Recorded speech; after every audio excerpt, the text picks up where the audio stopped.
Halo semuanya, Assalamualaikum warahmatullahi wabarakatuh.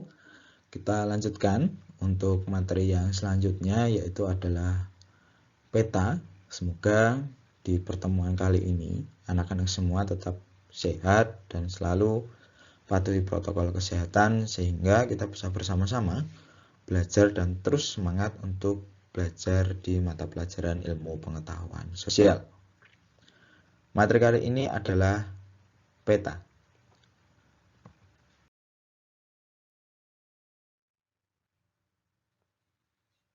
Berikut merupakan peta. Ini adalah peta rupa bumi untuk wilayah Yogyakarta dengan skala peta 1:250.000. Ya, apa pendapat anak-anak semua, pendapat kalian semua tentang peta berikut ini? Tentu ketika tidak ada ilmu atau tidak ada pengetahuan bagaimana cara membaca peta, tentu akan sulit. Maka dari itu, kita akan belajar bersama-sama mengenai peta dan apa jenis-jenisnya, apa syarat-syarat peta yang baik, serta apa simbol-simbolnya. Nah, ini merupakan peta yang tentu tidak asing bagi anak-anak semua di zaman modern ini. Peta sudah berkembang dari mulai yang berbentuk kertas hingga sekarang sudah berubah didigitalisasi atau divisualisasikan dengan media digital. Ini ada di aplikasi handphone ataupun di komputer anak-anak semua.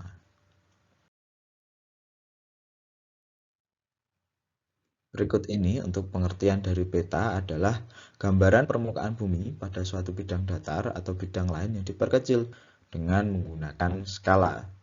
Skala ini menjadi penting ketika kita berbicara peta karena ukuran asli dari permukaan bumi ini kita perkecil di bidang yang lebih kecil, di buku gambar ataupun di kertas-kertas yang mudah untuk dibawa kemana-mana atau lebih fleksibel.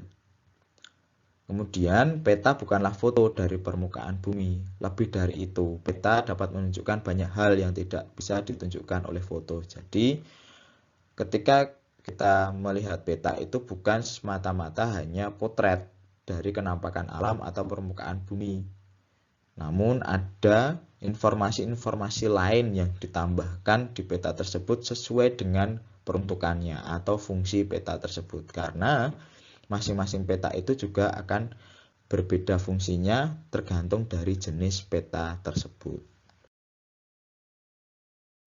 Kemudian, fungsi peta secara umum yaitu untuk mengetahui atau menentukan lokasi yang dicari dan juga untuk mendapatkan informasi tentang suatu lokasi. Jadi ketika kita membaca peta, itu kita bisa mengetahui informasi apa yang akan kita cari di situ sesuai dengan lokasinya. Fungsi peta yang lain yang pertama menunjukkan posisi atau lokasi suatu tempat di permukaan bumi, memperlihatkan ukuran, luas atau jarak dan arah suatu tempat di permukaan bumi, menggambarkan bentuk-bentuk di permukaan bumi seperti benua, negara, gunung, sungai, dan bentuk-bentuk lainnya. 4. Membantu peneliti sebelum melakukan survei untuk mengetahui kondisi daerah yang akan diteliti. Jadi ketika kita akan menuju ke suatu wilayah, itu kita bisa menggunakan peta. Paling tidak kita bisa memprediksi hal apa aja yang akan kita temui di lokasi tersebut. Kemudian yang nomor 5, menyajikan data tentang potensi suatu wilayah. Jadi dari peta tersebut juga bisa dilihat hal-hal apa yang bisa dikembangkan. Misalnya sungai, sungainya besar, apa manfaat dari sungai tersebut, lalu potensinya apa yang bisa dibangun dari sungai tersebut. 6. Menjelaskan rencana-rencana yang diajukan. Jadi peta juga berfungsi sebagai menggambarkan alat suatu proyek. Jadi ketika kita sudah ada peta itu bisa diterangkan kita ingin ngapain di sana, kita ingin melakukan apa, membangun apa, atau melakukan aktivitas apa di sana. Itu dari peta juga bisa dijelaskan. Kemudian mempelajari hubungan timbal balik antara fenomena geografi di permukaan bumi.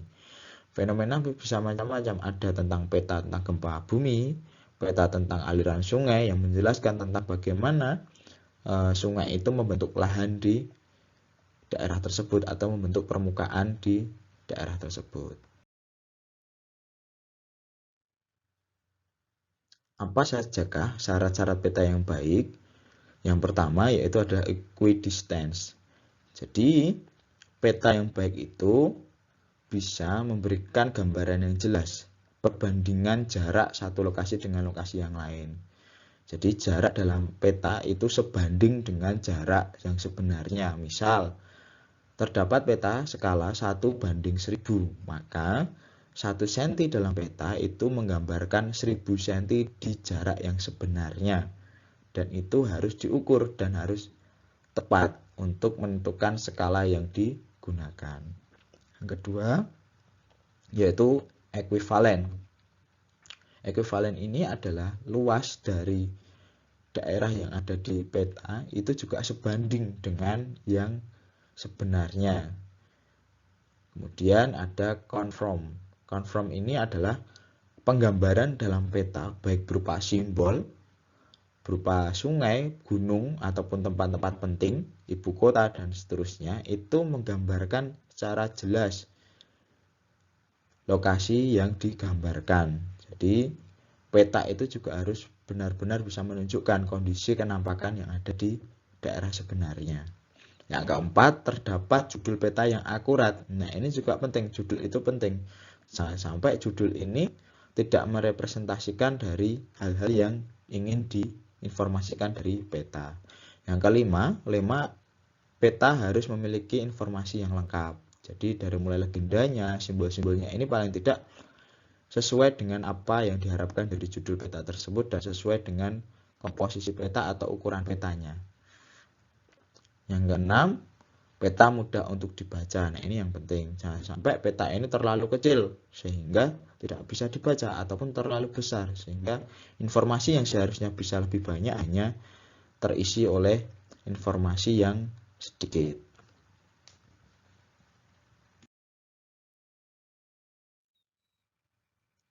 Kemudian jenis-jenis peta. Peta secara garis besar itu dibagi menjadi dua, yaitu peta umum dan peta tematik. Peta umum ini terdapat peta topografi, peta korografi, dan juga peta geografi atau peta dunia. Kemudian di peta tematik ini ada macam-macam. Ada peta cuaca, aliran sungai, persebaran penduduk, peta curah hujan, dan sebagainya, sesuai dengan kebutuhan yang diperlukan. Peta politik, peta transportasi dan sebagainya itu banyak sekali kalau peta tematik, kalau kita berbicara tentang peta tematik. Berikut adalah contoh dari peta topografi. Peta topografi ini kuncinya adalah ada garis kontur yang menggambarkan relief permukaan bumi. Di sini bisa dilihat terdapat garis-garis ini yang menggambarkan bentuk reliefnya. Jadi semakin rapat ini menunjukkan bahwa daerah tersebut semakin curam. Lalu semakin renggang itu semakin landai. Jadi kalau digambarkan seperti ini berarti ini adalah daerah yang ada di gunung atau di bukit. Kemudian garis kontur juga menyimbolkan ketinggian lokasi. Nah, di sini terdapat angka ada 45, 50 dan seterusnya, itu merupakan ketinggian dari wilayah tersebut di atas permukaan air laut. Kemudian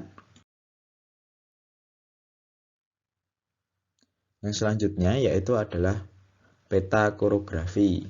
Nah, peta korografi ini informasinya detail, biasa ditemukan di buku-buku atlas. Jadi buku atlas itu merupakan kumpulan dari peta korografi sebenarnya. Nah, di peta ini cukup detail dari mulai gambar jalan, lalu juga batas-batas wilayah, juga ada ketinggian dan seterusnya, ada lokasi-lokasi, nama-nama daerah. Ini cukup detail digambarkan di peta korografi ini.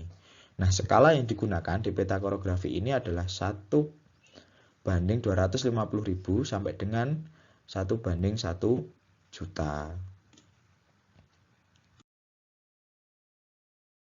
Yang ketiga, ini ada peta geografi. Informasinya relatif sedikit karena objek terlalu kecil untuk digambarkan. Skalanya biasanya lebih dari 1 juta, 1:1 juta. Ini digambarkan adalah Provinsi Nusa Tenggara Barat. Di sini tidak sedetail dengan peta yang sebelumnya karena informasi ketika mau ditampilkan di sini cukup kecil sehingga tidak bisa mudah terbaca. baca. Ini adalah salah satu contoh peta tematik, yaitu peta curah hujan. Di sini fokus pada tema tertentu pada suatu lokasi, memberikan informasi yang efisien sesuai judul peta. Jadi informasinya ini cukup sederhana, yaitu hanya menggambarkan curah hujan. Curah hujan ini yang merah ini semakin rendah curah hujannya, kemudian yang hijau ini semakin tinggi curah hujannya. Misalnya demikian. Kemudian jenis peta juga dibedakan berdasarkan skala peta. Yang pertama ada peta kadaster, yaitu ini skalanya 1:100 sampai dengan 1:5000. Kemudian ada peta skala besar 1:5000 sampai dengan 250.000. Peta skala sedang 1:250.000 sampai dengan 500. Peta skala kecil 1:500 sampai dengan 1:1 juta. Peta skala geografis lebih dari 1:1 juta. Nah, peta yang ada di gambar ini salah satunya merupakan peta skala besar. Karena di sini petanya menggunakan skala 1:12.500. Kemudian ketika kita berbicara peta ini terbalik ya, jadi semakin kecil angkanya, semakin kecil angka skalanya itu semakin besar nama petanya. Kemudian kalau angkanya semakin besar, semakin mendekati 1 juta, itu petanya justru dinamakan peta skala kecil karena yang digambarkan di situ itu informasinya semakin sedikit.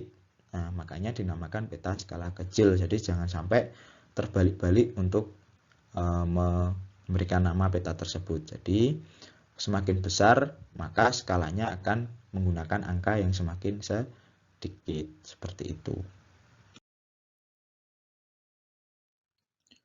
Kemudian peta berdasarkan bentuknya, yang pertama itu ada peta datar, ini yang sering kita jumpai berupa lembaran-lembaran kertas. Yang kedua ada peta timbul, ini seperti relief ya, jadi 3 dimensi, bisa diraba, itu bisa menunjukkan ketinggian lokasi tersebut. Kemudian ada peta digital, ini peta yang sering anak-anak temukan di handphone maupun di komputer, ini sudah modern ya. Kemudian ada globe, model tiruan bumi yang menggambarkan bumi pada saat berputar pada porosnya dan mengelilingi matahari sesuai garis edarnya. Jadi ini gambaran dari permukaan bumi, ini juga peta. Kemudian dimiringkan, ini dimiringkan sesuai dengan kondisi bumi ketika mengelilingi matahari sesuai garis edarnya. Itulah jenis dari peta, kemudian syarat-syaratnya dan apa yang dinamakan dari peta itu berdasarkan jenisnya, bentuknya, yang bisa anak-anak pelajari lebih jauh, bisa diperkaya dengan informasi-informasi dari internet, dari buku, ataupun dari informasi yang lain, sehingga bisa meningkatkan pengetahuan dari anak-anak semua. Sekian untuk materi yang satu ini, kita akhiri. Wassalamualaikum warahmatullahi wabarakatuh.